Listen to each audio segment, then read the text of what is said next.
안녕하세요. 딸 하나를 키우고 있는 30대 여성입니다. 2년간 사귀던 남편하고는 자랑은 아니지만 속도 위반으로 임신 3개월 차에 식을 올렸어요. 다행히 예전부터 남편도 저희 집에 저도 남편 집에 이미 인사를 드리고 결혼 이야기도 조금씩 오가던 중이라서 양가에서 특별히 반대 같은 건 없었네요. 다만 서둘러 결혼식을 올리게 되었다 보니 집이라던가 직장 문제라던가 그런 걸 완전히 정리를 못한 상황이었습니다. 그래서 저는 친정에서, 남편은 시댁에서 떨어져 지내다가 지난 가을에 지금 살고 있는 아파트에 들어오게 되었지요. 시댁은 어머님과 신우, 그리고 남편까지 세 식구예요. 건설 현장에서 일하시던 아버님은 남편과 제가 사귀기 시작하고 얼마 되지 않았을 때 사고로 돌아가셨거든요. 이후로 신우와 남편이 회사 생활하면서 어머님 생활비를 대드리는 중이었고, 저희 결혼할 때도 시댁의 재산이랄 게 솔직히 딱히 없어서 처음부터 기대치도 없었네요. 솔직히 집안 환경만 두고 보자면 소위 요즘 젊은 여자들, 그러니까 제 또래들이 시집가길 선호하는 집안은 아니잖아요. 그래도 제가 남편과 결혼을 결심한 건 임신을 해서도 있지만 어머님이 워낙 좋은 분이라고 생각했기 때문이에요. 어머님은 제가 처음에 인사를 드리러 갔을 때부터 웃으면서 반겨주시고 좋은 말씀도 많이 해주셨어요. 일례로 저더러 당신을 친정엄마라 생각하라셨고, 저더러 부인이고 엄마이기 전에 여자라는 걸 잊지 말라면서 예쁘게 꾸미고 살라고 하셨지요. 그래서 그때만 해도 저는 저희 어머님이 어디 드라마에나 나올 법한 쿨하고 멋진 분이라고 생각했고, 어머님 말씀대로 모녀 사이처럼 지낼 수 있을 거라 믿었네요. 하지만 남편이랑 같이 살기 시작한 이후로는 어머님과 가깝게 지내는 게 저에게 꼭 좋은 일만은 아니라는 걸 알게 되었어요. 일단 어머님이 저희 집에 너무 자주 오셨거든요. 제가 보고 싶고 저를 챙겨주고 싶어서 오셨다면서요. 하지만 허심탄회하게 말해서 솔직히 아무 때나 불쑥불쑥 찾아오시니 그때마다 참으로 불편했답니다. 그래서 언젠가 한 번은 미리 연락을 주시고 오시면 안 되냐고 넌지시 여쭤봤는데, 대뜸 왜 그러냐며 저더러 당신 오는 게 싫으냐고 직접적으로 물으시는 게 아니겠어요? 그리고는 서운하다며 마른 눈물을 쥐어짜내시는데, 지금도 그때를 생각하면 등줄기에 식은땀이 흐르는 것 같아요. 정말이지 어머님 삐진 거 풀어드리느라 얼마나 진땀을 뺐는지 모릅니다. 어머님은 저희 집에 오시면 냉장고 정리부터 시작해서 집 청소에 빨래까지 온 살림을 해주고 싶어 하셨어요. 그리고 어머님이 그렇게 이리저리 돌아다니시면 며느리인 제가 마음 편히 앉아있을 수가 없었고요. 그래서 제가 어머님께 그냥 계시라고 해도 어머님은 집안이 깨끗해야 한다면서 냉장고 위 먼지까지 털어대셨습니다. 그리고 그럴 때마다 가시방석에 앉아있느니 차라리 움직이자 싶어서 제가 거들겠다고 한 번 더 여쭤볼 수밖에 없었는데, 그럼 어머님은 못 이긴 척 그때부터 저에게 이런저런 심부름을 시키곤 하셨지요. 그리고 그날도 대략 오후 4시쯤이었을 거예요. 현관벨이 울려서 나가보니 그날도 어머님이 저희 부부 저녁 챙겨주고 가신다며 연락도 없이 오셨더라고요. 그리고 일단 결론부터 말하자면 식사는 결국 어머니와 제가 같이 차렸습니다. 어머님이 저더러 무썰어라, 파다듬어라 이런저런 심부름을 계속해서 시키셨거든요. 뿐만 아니라 조리 과정에 있어서도 간장 달라 소금 달라, 결국 티나는 일은 어머님이 하셨지만 티 안 나는 잔심부름은 죄다 제가 하고, 그러면서도 어머님께 고생하셨다고, 식사 챙겨주셔서 감사하다고 인사를 드릴 수밖에 없었지요. 솔직히 어머님만 안 오셨으면 그냥 뭐 간단히 시켜먹고 남편이랑 편하게 쉬었을 텐데 말이에요. 하지만 거기서 끝이 아니었습니다. 식사를 마치고 시간이 늦어지는데도 어머님은 거실에서 TV만 보고 계셨지 도통 집에 가실 생각을 안 하시는 눈치였어요. 참고로 어머님 댁은 저희 집에서 차로 40분 정도 걸렸고, 어머님은 직접 운전해서 오신 상황이었으니 교통편은 아무 문제가 아니었네요. 결국 제가 먼저 이제 슬슬 가셔야 하지 않겠냐고, 더 늦어지면 어두워서 운전하기 힘드실 것 같다고 조심스레 애둘러 말씀을 드렸습니다. 그러자 어머님이 당신이 너무 피곤해서 그렇다며 오늘은 그냥 주무시고 가신다대요. 그리고 새벽 1시쯤이었습니다. 한참을 뒤척이다 힘들게 잠에 들었는데 그나마도 얼마 못 가 목이 말라 잠에서 깨게 되었지요. 그런데 방문 밖에서 무슨 소리가 들리대요. 겁이 나서 남편을 흔들어 깨웠습니다. 그러자 잠에서 깬 남편이 투덜거리면서 밖으로 나가보더라고요. 그리고 이내 남편의 신경질적인 목소리를 듣게 되었습니다. 저도 깜짝 놀라서 무슨 일인가 싶어 밖으로 나갔더니 세상에 어머님이 김치를 담그고 계신 게 아니겠어요. 비록 5포기밖에 안 되긴 했지만요. 아무튼 남편이 어이가 없다는 표정으로 어머님께 이 시간에 도대체 뭐 하시는 거냐 묻대요. 그런데 어머님이 하시는 대답이 정말 황당했어요. 지난번에 냉장고를 보니 김치가 하나도 없더라며 저더러 살림을 하는 거냐 마는 거냐 호통을 치셨거든요. 그런데 저 그때 만삭이었어요. 그리고 저도 남편도 김치 없으면 밥을 못 먹는 사람들도 아니었고요. 하지만 제가 이런 변명을 하기도 전에 어머님께선 아무튼 잘 됐다며 저더러 기왕 일어났으니 당신 옆에서 김장을 좀 도우라대요. 황당해서 남편을 쳐다봤더니 남편도 어이가 없었는지 어머님을 잠깐 멍하니 쳐다보고 있었습니다. 그러더니 어머님께 이내 만삭인 며느리한테 이 시간에 뭘 시키냐고 어머니도 그냥 그만하시고 들어가서 잠이나 주무시라 한마디 하대요. 저한테도 방에 들어가 마저 자라 했고요. 그리고 돌이켜 생각해보면 그때부터 어머님이 저에게 안 좋은 감정을 갖고 계셨나 싶습니다. 그런데 저도 할 말이 있는 게 저희 어머님 성격이 좀 유별나세요. 일단 상대방의 뜻과는 상관없이 당신 하고 싶은 대로 하시는 경향이 있지요. 당신은 아기가 없었다. 그냥 하고 싶어서 하는 거다 뭐 그렇게 말씀은 하시는데요. 솔직히 제 입장에선 부담스러웠던 적이 한두 번이 아닙니다. 그래도 번번이 어머님 눈치 보느라 싫다 좋다 소리 한번 제대로 한 적이 없었는데 그 김장 사건으로 제가 완전히 어머님 눈밖에 나게 된 거지요. 그러다 얼마 전 어머님이 제 뒤통수를 진짜 세게 때리셨어요. 어디서부터 어떻게 말해야 할까 싶은데 발단은 올해 초 아버님 제사였습니다. 결혼식을 앞두고 앞으로 챙겨야 할 경조사들을 확인하면서 남편에게 제사는 어떻게 하냐고 물어본 적이 있어요. 그때 남편이 하는 말이 원래는 있었는데 어머님이 없애셨다고 하더라고요. 그런데 올해 초 어머님이 연초니까 가족끼리 식사라도 해야 하지 않겠냐는 이유로 신우까지 데리고 저희 집을 찾아오셨어요. 그리고는 다 모인 자리에서 아버님 제사 이야기를 꺼내시대요.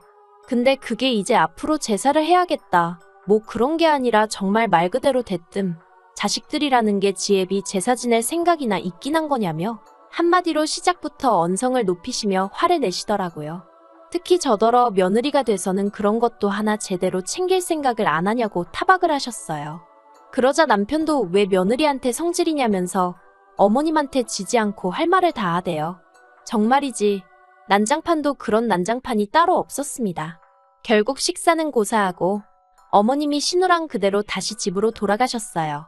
이후로 저는 저대로 눈치가 보여서 전화도 가끔 드리면서 말 조심하고 그랬고요.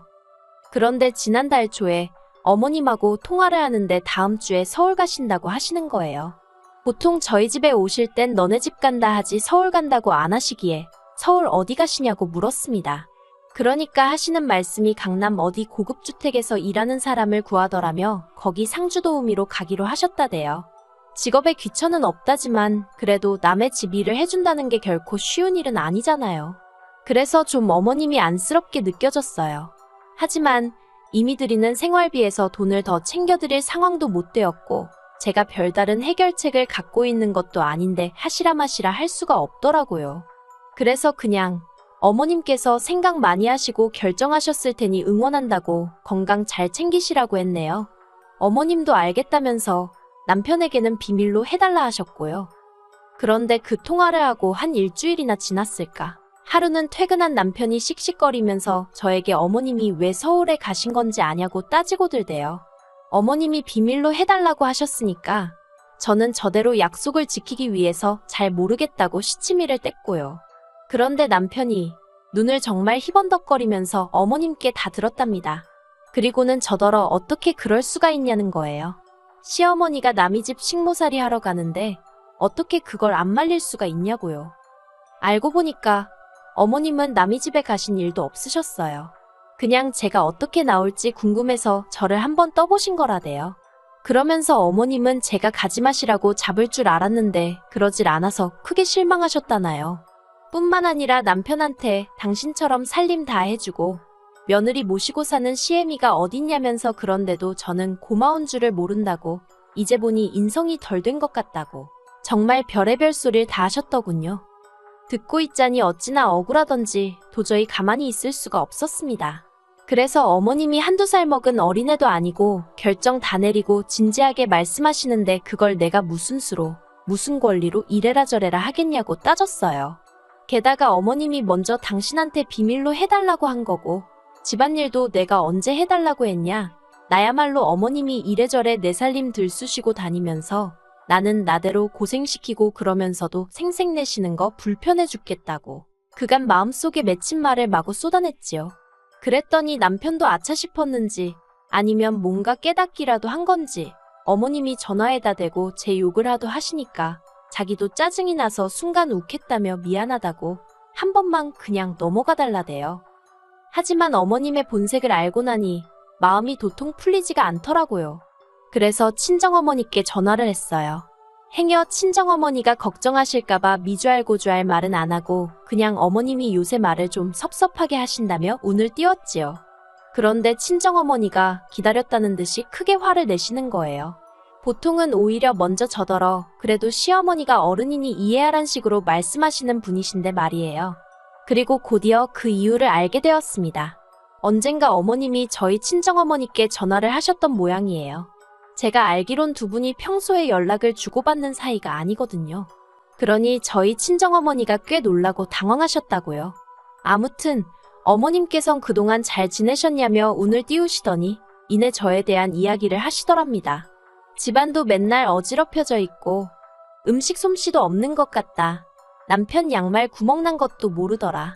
한마디로 전부 다 제가 못났다는 얘기였는데 처음엔 저희 친정어머니는 제가 정말 무슨 큰 실수라도 했나 싶어서 가만히 듣고만 계셨답니다. 그런데 들으면 들을수록 황당하고 어이가 없다 못해 웃기더래요. 그래서 어머님한테 살림이고 뭐고 둘이서 알아서 하는 거라고, 그리고 요즘 애들이 누가 집에 와서 냉장고까지 들춰보는 걸 좋아하냐고, 그냥 놔두면 서로 알아서 해결하고 산다고 그러셨대요. 그리고 김서방처럼 우리 딸도 시집 가기 전에 열심히 회사 다니면서 일만 하던 앤데 하루아침에 살림 잘하고 음식 잘하고가 되겠냐고 좀 기다려주시라 하셨다고요.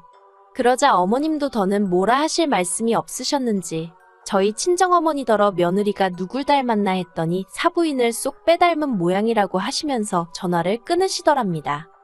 친정어머니 말씀이 당신 딴에는 할 말은 그래도 다 했다 싶었는데 그래도 전화를 끊고 나니까 더 세게 나가지 않은 것도 후회가 되고 한편으론 얼마나 사돈 알기를 우습게 알면 그런 전화를 했나 싶어서 심란하시더래요. 그래서 결국 사위인 저희 남편을 불러 어머님이 하신 이야기를 조목조목 다 전하셨고 두 번 다시 그런 연락이 오는 일은 없도록 하라고 경고장을 날리셨답니다. 남편은 쩔쩔매매 죄송하다고 제발 부탁이니 저한테는 비밀로 해달라고 했다고요. 그리고는 친정어머니가 그때 남편이 보낸 문자라며 보여주셨는데 그 시기가 저 아기 낳고 산후조리원 갔다가 집에 왔던 때였어요. 정말이지 어이가 없어서 애 낳고 한 달도 안 된 며느리 집에 청소며 빨래며 도와주러 온다고 세상에서 무슨 제일 자상한 시어머니 행세를 하시더니 뒤에선 그런 식으로 제 흉을 보고 다니신 거잖아요. 그것도 상대가 누군지 생각도 안 하고 말이에요. 막말로 저희 친정어머니한테도 제 흉을 보실 정도였으면 이모님부터 시작해서 당신 지인들한텐 저를 얼마나 씹어댔을지 제가 남편한테 친정어머니한테 다 들었다며 그간의 일도 따지고 들었습니다. 그러자 남편이 어머님이 원래 말이 많고 그래서 여기저기 잡음도 많은데 자기가 깜빡했다면서 그냥 무조건 미안하다대요. 솔직히 그렇게 마음에 안 드시면 저한테 대놓고 말씀을 하시던가 그랬으면 오히려 제가 더 죄송하고 고칠 게 있으면 고쳐보려 노력하고 했을 텐데 말이지요. 그런데 앞에선 다 이해하시는 척 아무렇지 않은 척 하셔놓고 상식적으로 이해가 안 가대요. 그렇게 해서 막말로 어머님 아들이 저랑 이혼이라도 하게 되면 그땐 어떻게 하실 생각이셨을까요? 아무튼 그날 이후로 지금까지 한 달 조금 안 되는 시간 동안 한 번도 연락을 안 드렸습니다. 그러다가 엊그제 언제까지 이렇게 지낼 수도 없지 않나 싶어서 모른 척하고 전화를 드렸는데 어머님도 이젠 뭐 막말로 들킬 거 다 들켰다 싶으셨는지 저더러 형식적으로 전화하는 거면 하지 말라며 짜증을 내시대요. 그 말을 듣는데 저도 순간 욱했습니다. 솔직히 어머님도 아무렇지 않은 척 하시면 그냥 없었던 일처럼 지나가려고 했거든요. 까놓고 제가 어머님하고 친정어머니 모셔놓고 삼자대면이라도 하겠어요? 아니면 제가 뭐 맞냐 틀리냐 따지고 들기를 했겠어요. 그런데 어머님은 미안한 기색도 없으시지. 어떻게 상황을 나아지게 하려는 시도도 없으시지. 한마디로 희망이 안 보이더라고요. 그래서 알겠다고 했습니다. 형식적으로 드린 건 아닌데 그렇게 받아들이셨다니 저도 뭐 더 할 말 없다고요. 그리고 남편에게도 어머님한테 당분간 내가 먼저 연락드리고 할 일은 없을 것 같으니 당신은 당신대로 알아서 행동하라 했어요. 솔직히 앞뒤 다른 시어머니가 어디서 또 어떻게 말을 꾸며내실지 모르기 때문에 상황이 어떻게 되건 간에 계속해서 거리를 두고 살 작정이에요. 그게 제 정신건강에 좋을 것 같거든요.